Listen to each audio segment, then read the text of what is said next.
Hey everyone, and welcome to another deep dive. Yeah. Today, we're diving into the world of social emotional learning.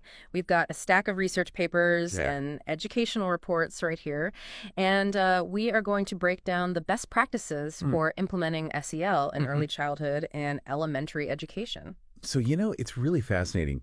When people hear social emotional learning, I think they think it's all about teaching kids to be nice, Yeah. but it really goes so much deeper than that. We're really talking about, Yeah. you know, giving kids the tools to understand and manage their emotions, how to build healthy relationships, how to make responsible decisions. It's like setting them up for success, not even just in school, but in life. Exactly. Right. I'll admit, I used to think SEL was just about sharing and playing fair. Yeah, Turns out I was just scratching the surface. exactly. Yeah. And the research really highlights that these skills aren't just nice to have. Yeah. These are essential. Yeah.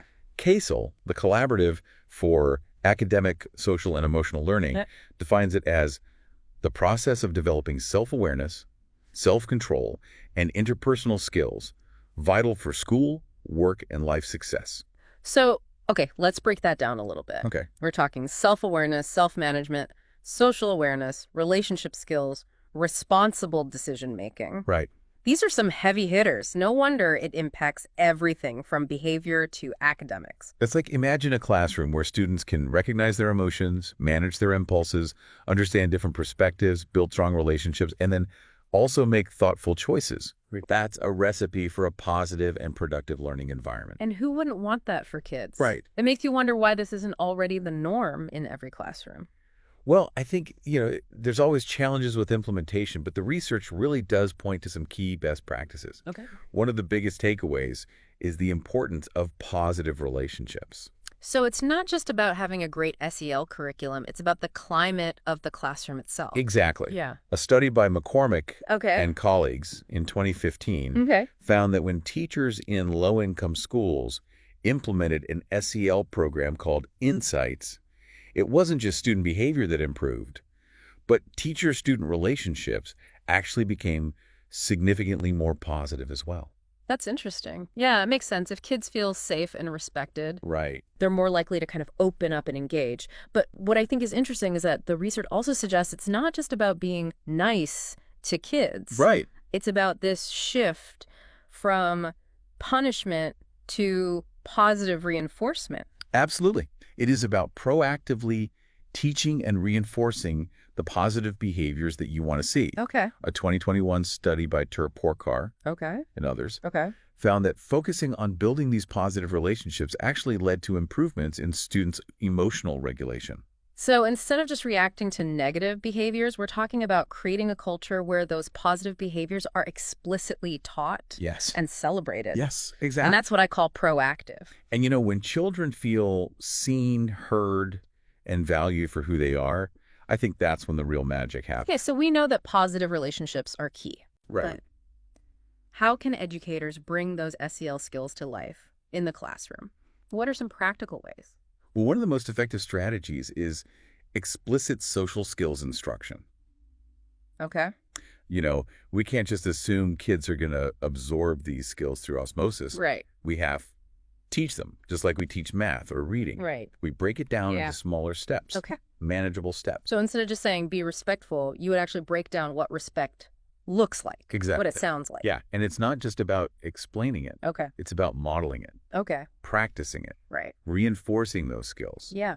A 2017 study by Jolstad and colleagues Okay. showed that when preschool teachers did this, explicitly taught skills like listening, taking turns, and then reinforced them with positive feedback. Okay. And even games, student engagement and on-task behavior significantly improved.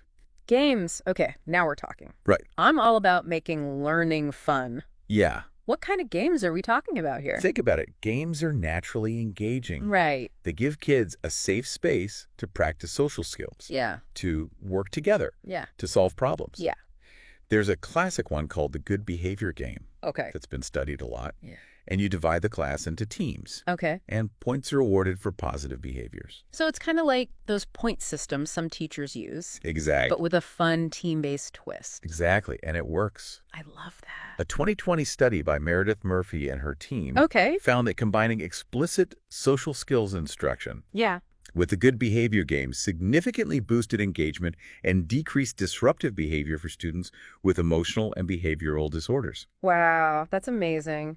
And it just goes to show you, you don't need fancy equipment or technology to teach SEL. No. Sometimes the simplest tools are the most effective. Absolutely.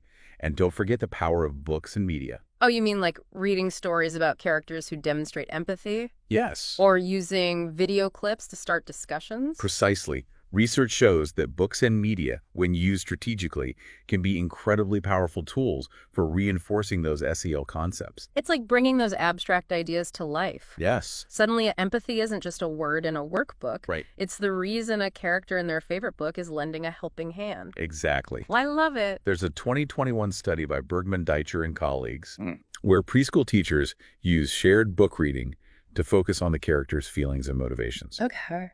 And it actually helped the children develop richer emotional vocabularies Right. and improve their problem-solving skills. That's amazing. So I'm picturing teachers asking things like, how do you think this character is feeling? Yes, those are great examples. Yeah. And it's not just books. Okay. A 2021 study by Ode Sess and colleagues Okay. found that using video clips from, get this, Sesame Street. Sesame Street, a classic for a reason. Right. Yeah. Led to significant improvements in preschoolers' emotion regulation and problem-solving skills. That makes me so happy. Sesame Street was my jam growing up. Yeah. It's amazing how those relatable characters can have such a profound impact on young learners. Yeah, it's true. So we've got positive relationships, explicit instruction, games, books, media. It's like a whole arsenal of tools for SEL. It really is. But of course, like anything in education, there are always challenges to implementing new approaches effectively. Right. Challenges, yeah, let's be real. We can't talk about implementing anything new in education without acknowledging those hurdles. Right. What are some of the big ones when it comes to SEL? Well, I think one of the most common barriers is simply lack of time. Right. Educators are already juggling so much. Yeah. Planning lessons, grading, Right. meeting with parents. It can be tough to carve out the extra time needed to effectively implement SEL. Especially when they're feeling the pressure to focus on those core academic subjects. Right. Reading, math, science, those often take center stage. Exactly. Yeah. And that pressure is often compounded by a lack of training and resources. Right. Many educators haven't received adequate professional development on SEL best practices, Okay. which can make them feel unequipped to implement it effectively. Right. They need that knowledge and support to feel confident. So it's not enough to just tell teachers, hey, SEL is important, go do it. Right. They need the time, the training, the resources to actually make it happen. Absolutely. And Mhm. even when those things are in place, Yeah. there's another layer of challenge, Okay. cultural competency. Okay. SEL isn't one size fits all, right? Right. We need to be mindful of the diverse cultural backgrounds and experiences of our students and make sure our approaches are inclusive and equitable. Meaning that what works for one student might not work for another. Right. And we need to be sensitive to those differences. Precisely. We have to be really intentional about making sure our SEL curriculum and instruction reflects the needs and perspectives of all learners. So it sounds like there's no easy fix. Right. It's an ongoing process of reflection and improvement. It is an ongoing process, Uh-huh. but the good news is there are tons of resources out there Okay. to support schools in their SEL journey. That's good. Organizations like KSEL Okay. offer fantastic professional development opportunities, research-based curricula, and tools for creating a positive and supportive school climate. So it's not about reinventing the wheel. There's guidance and support available for Right. schools that are ready to take the plunge. Yes. Which makes me think it's not just educators who can benefit from all this research, right? Right. What about us, the parents, the aunts and uncles, the mentors? How can we use these insights to support the SEL development of the young people in our lives?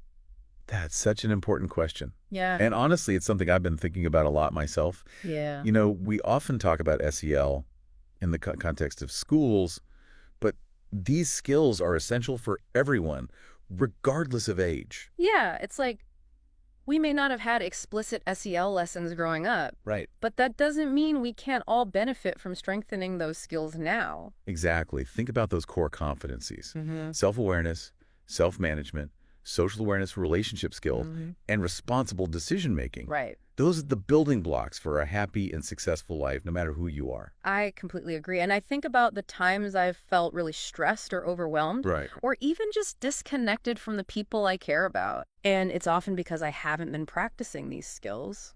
And the research actually supports this. Yeah. Studies show that adults who cultivate their SEL skills experience lower stress levels, improved mental health, and stronger relationships. Wow. It's like this ripple effect where by taking care of our own well-being, Right. we also create a more positive impact on the people around us. That's powerful. So where do we even start? How can we as adults continue to develop our own SEL muscles, so to speak?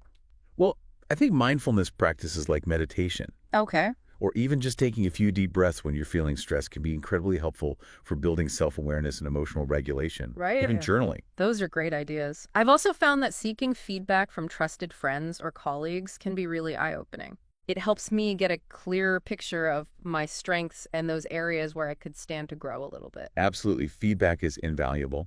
Yeah. And don't underestimate the power of reading. Right. There are countless books and articles out there that offer practical tips and insights for cultivating greater social and emotional intelligence. It sounds like the key is to approach SCL as a lifelong journey, not just a destination we arrive at. Right. It's about constantly striving to be more aware, more empathetic, and more skillful in our interactions with ourselves and others. Couldn't have said it better myself. And remember, we're all works in progress. Right. It's okay to make mistakes and stumble along the way. Of course. The important thing is to approach ourselves and others with compassion and a willingness to learn and grow. Well said. To our deep dive listeners, thanks for joining us on this exploration of social emotional learning. Yes, thank you. We hope you've gained some valuable insights and feel inspired to apply these principles in your own lives. Yes. Whether you're an educator, a parent, or simply someone who's committed to personal growth, Right? remember that SEL is a journey we can all embark on together. Absolutely. And on that note, we'll wrap up this deep dive. Until next time, keep those brains buzzing. Bye, everyone.